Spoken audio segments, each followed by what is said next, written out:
bahwa pada hari ini tanggal 22 Agustus, hari Kamis, pada jam 10.00,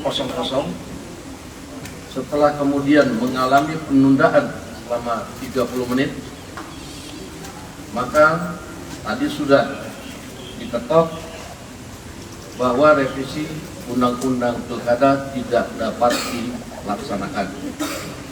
Artinya, pada hari ini revisi Undang-Undang Pilkada batal dilaksanakan. Nah, oleh karena itu,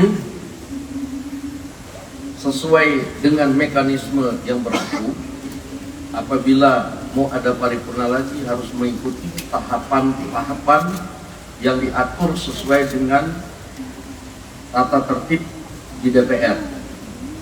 Dan karena pada hari Selasa tanggal 27 Agustus 2024 kita sama-sama tahu sudah pada tahapan pendaftaran pilkada.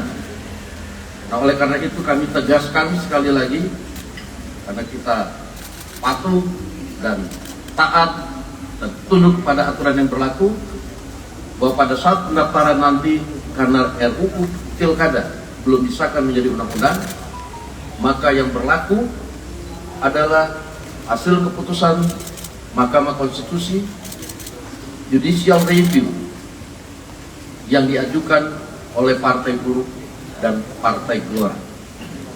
Demikian pernyataan singkat dari kami, mudah-mudahan menjadi jelas.